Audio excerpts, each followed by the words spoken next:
Hey, how's it going everybody? This is my first unboxing video, and I figured I'd start with something that I have a passion for, Dungeons and Dragons. I've been playing for about 5 years now, and I saw these at Walmart. There's a whole collection, the whole set here, ranging from about $7 all the way to 15, which is not bad to get a whole red dragon for 15 bucks. Plus a few extra minis. And I figured why not go ahead and buy them and make this the first thing that I unbox on this channel.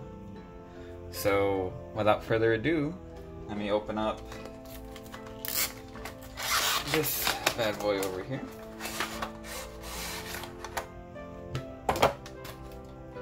So they are a bit different from the regular minis. I have purchased some of these smaller ones before, and compared to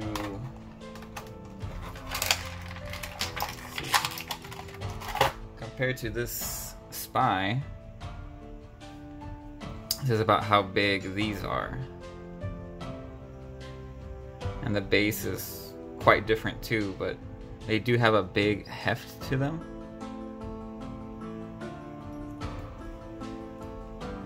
As you can see, the paint on this is actually pretty decent. I've never painted something myself, so I mean, I'm not going to give anybody a hard time on how they paint, but it's not bad. So this is, I believe, Drizzt, the Drow Ranger. And our next figure over here, we have a human fighter. I believe this is the picture they use on the player's handbook. Again, not bad on the paint.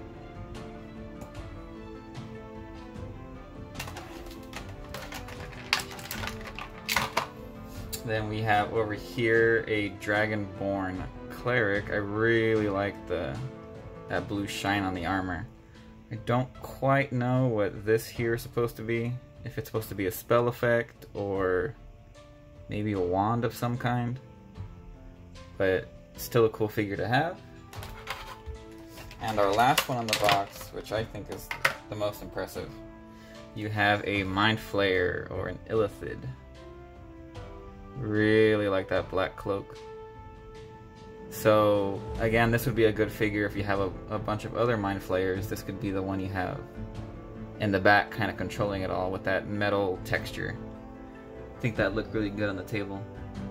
So again, I don't know if I mentioned it, these are metal, they're die cast. They're quite heavy. So again, compared to one of these smaller figures, they would fit in the same kind of 5x5 square, but you might have to cut just a little bit of these edgings off if you're gonna have a big cluster of characters or enemies. So our next box we're gonna open is this one over here. This one I'm really excited. I've never had a Beholder mini before. First up, we have an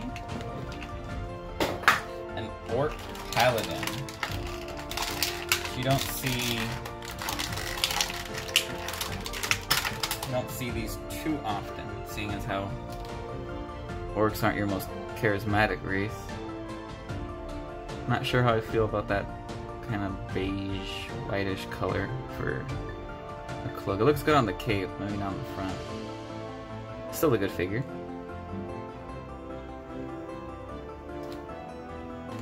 And here we have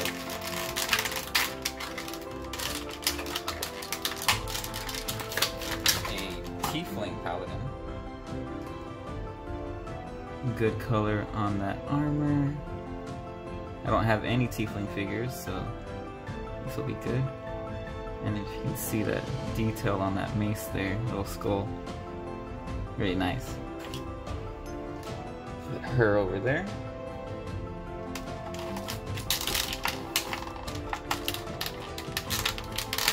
And we have an elf bard.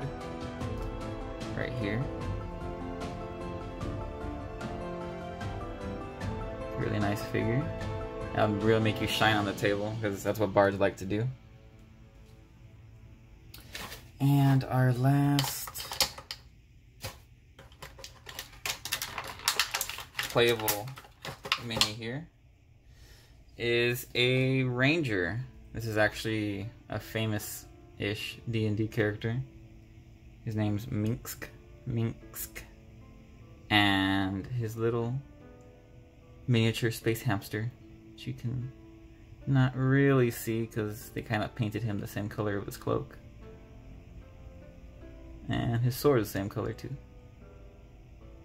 That's also a nice figure to have. But the most important figure here is this absolutely lovely Beholder mini. Look at that bad boy.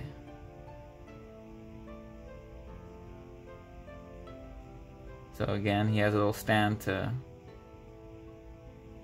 float above the characters. I believe that is about the size of a large stand. So he would fit with your other large size minis.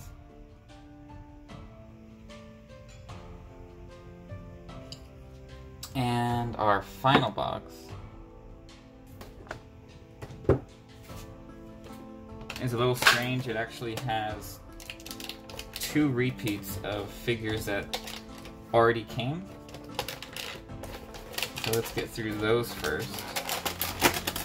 First repeat is this Tiefling Paladin, but instead of the purple armor, she has gold with a blue cape. I think this one actually looks a little better than the other one. Put these two together. Our second repeat is another human fighter with a different skin tone and some different accents on his armor. So there is those two. And the first new figure of the last box is a dwarven fighter, maybe a cleric. You can never really tell with dwarves. I really like the hammer or the maul that he's using, and his armor is not bad either.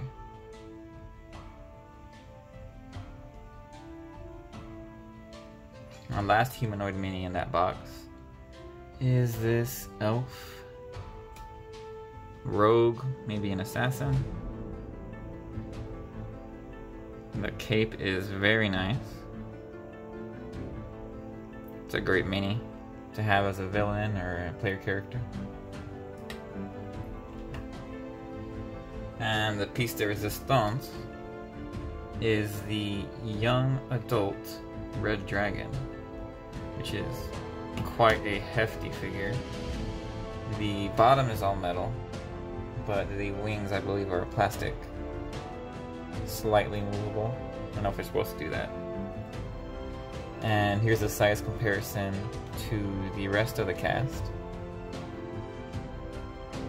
He does not come with a base like most minis do, so he might be a bit harder to play at the table to kind of understand the space that he controls. But, I mean, I'm sure there's also workarounds for that. And here's just a comparison to a Fairy Dragon mini from Dungeon of the Mad Mage. He's quite a bit bigger. Paint job is really nice too.